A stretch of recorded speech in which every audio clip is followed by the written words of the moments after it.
I want to begin by taking a moment to commemorate the life of one of the most important members who have walked these halls.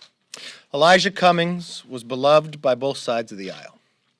He was a fighter, he was a leader, and most importantly, he was our friend. His legacy will undoubtedly outlive every person in this room today. Legacies of change last a very long time. In fact, they grow from generation to generation, like compounding interest or a snowball rolling down a hill. It is my sincere hope that his wife, Maya, and his family find peace in knowing that Elijah has left a mark on this chamber and in this country. Now I'd like to talk about the business of the week, the House Democrats. They continue their work to overturn the results of a 2016 election, and they are doing so through an unfair and unprecedented impeachment inquiry.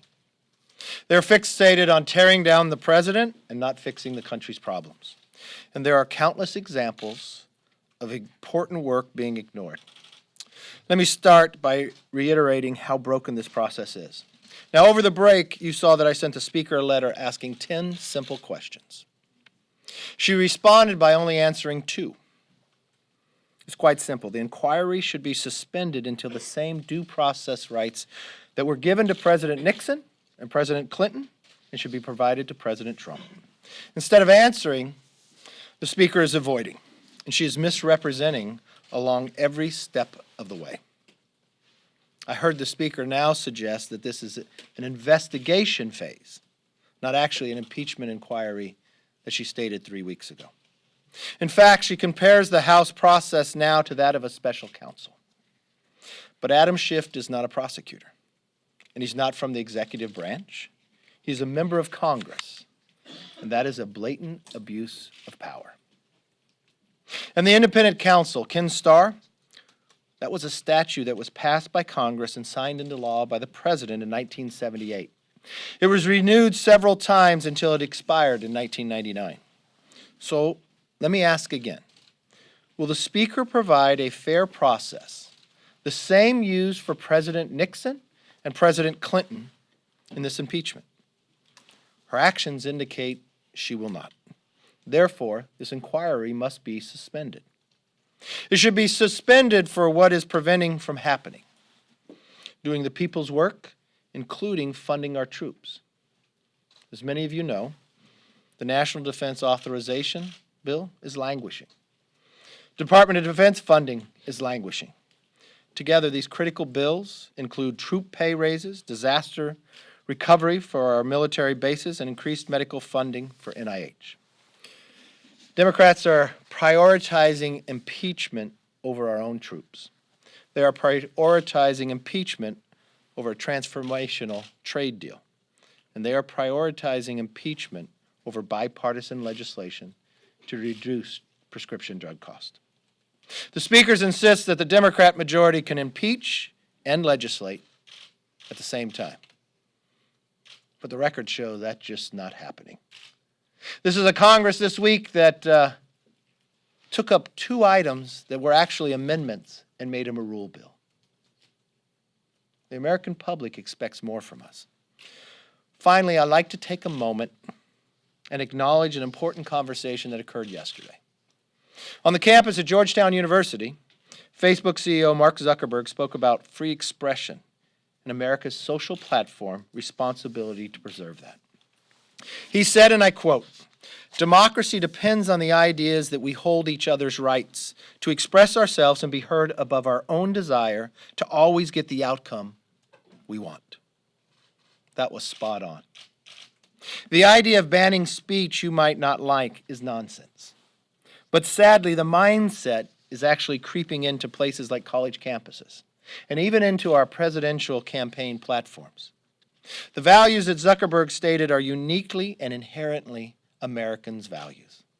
Everyone, those especially in Congress, must fight to protect these values against entities who do not share them. And we've witnessed that before. And as Zuckerberg mentioned, as China continues to build an arsenal of technological advancements, they are therefore creating their own internet, derived not for just different values, but values that threaten ours. We cannot let the suppressed internet we see abroad, but most importantly in China, creep into the United States. We cannot allow another country, but especially China, to set the rules of discourse in the United States.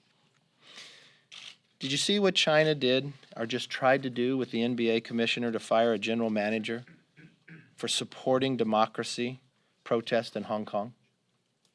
So we don't have to imagine the lengths they'll go to influence our public discourse. It's already happening now.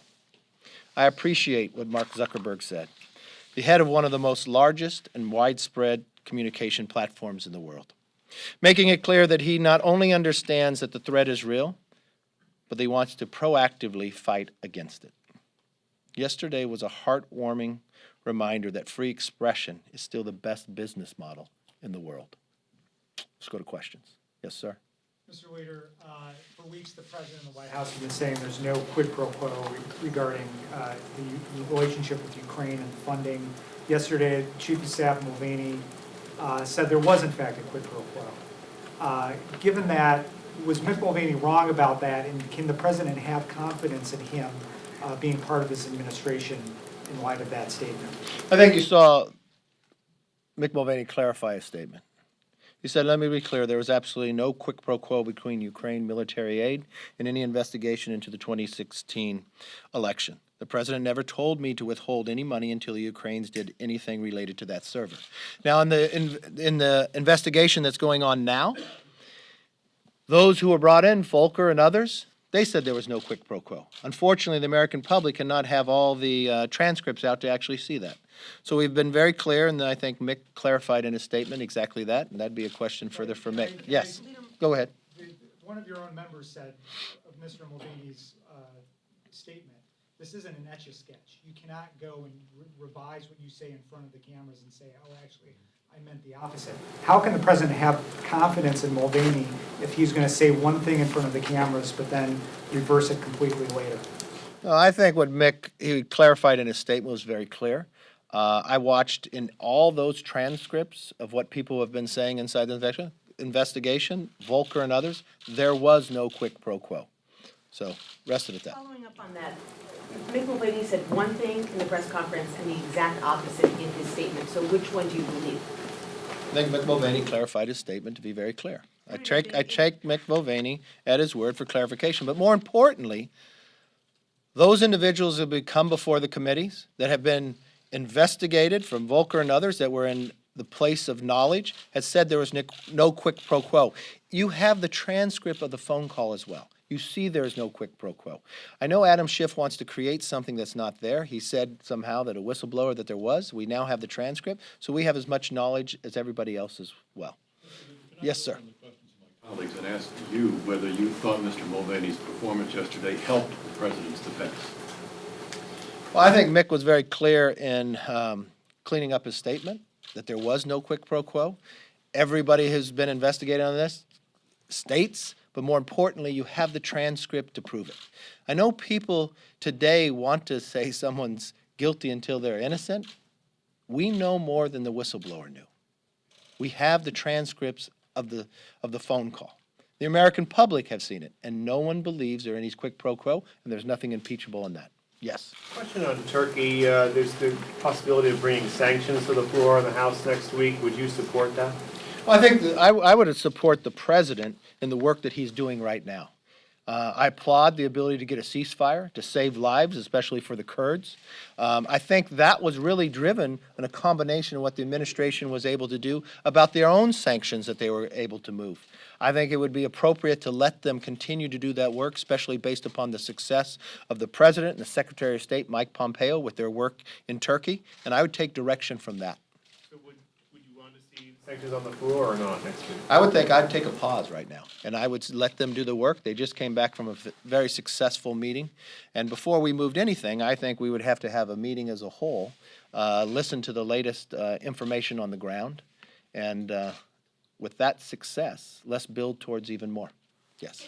Do you think it was appropriate for the President to direct these government officials to work with his personal attorney, Rudy Giuliani, on Ukraine matters? I think what the President was doing is, here's an open investigation that the Attorney General was working on. It's something that we do every day in this country, work with other countries on it. I think every American wants to get to the bottom. Why did we put America through that 2-year nightmare? No president in the future or election should have to go through what just went through this country.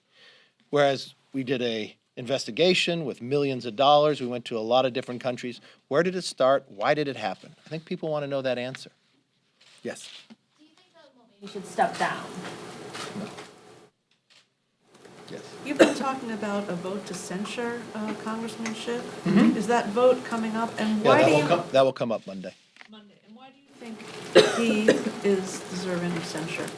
3 simple reasons. When you serve on the Intelligence Committee, it's different than any other committee in the House. Because you will read and you will gather information and you will read items that members of the House can't have knowledge of. So when a member from the Intelligence Committee speaks about something, we hold them to a higher standard. We believe that has to be the truth because they're the ones actually to see the information, which we cannot. What I have found with Adam Schiff, 3 times to the American public he has lied. He lied at the very beginning when he said he had proof beyond circumstantial evidence, and we just went through a 2-year nightmare because of that. He continued from the chair to convey to the American public about a transcript that was so important. What he wished was in it was not. It was so compelling that the Speaker of the House in a national interview with George Stephanopoulos believed what he said was true. Then he looked into the cameras and lied to the American public to say he did not know who the whistleblower was. He wished that person would come forward. And only later did we find out that the whistleblower had gone to his own staff. We have no idea what they said or how many times they met. We are now finding out that his own staff had traveled to Ukraine during August. Any other member of Congress would come down to the well and apologize. But this is even a more difficult situation. He is now entrusted to carry something out where nobody else can read. Members of the Judiciary Committee have come down and tried to see the interviews. 1, they're not allowed in the room. 2, they're not even able to see the transcripts and we're supposed to be voting on something. For an idea that Adam Schiff is going to compile the information about an impeachment when he has knowingly lied to us so many times, that's one problem. But I think what is appropriate, based upon how many times he has lied to us, to the American public, he should be censured. And I think that's a question for every single member of Congress. How can you trust an individual who misled us on a transcript, that had the Speaker only waited 48 hours, we'd never be where we are today, misled us about what he said he knew beyond circumstantial evidence, that spent millions of dollars and took America through a nightmare, and now, tweeting in August, saying he doesn't know who the whistleblower is, at the same time his staff is going to the Ukraine, at the same time his staff is meeting with the whistleblower, and then when the whistleblower goes to the Inspector General, never mentions that he had met with Adam Schiff's staff. In the form that the whistleblower fills out, there is a box in there that you would check, have you met with any congressional? He skipped that. He has tried to hide so many of the facts, and then when he was put in a position to give the facts, he lied about them. He should be held accountable, just like every other member. It is appropriate for him to be censured. The question will be, will their own members stand up for what is right?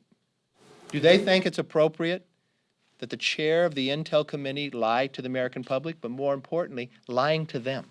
How can you trust anything that he puts forth? Hey there. Thanks for watching. Click over here to watch another video and do your part to make America great by subscribing to my YouTube channel.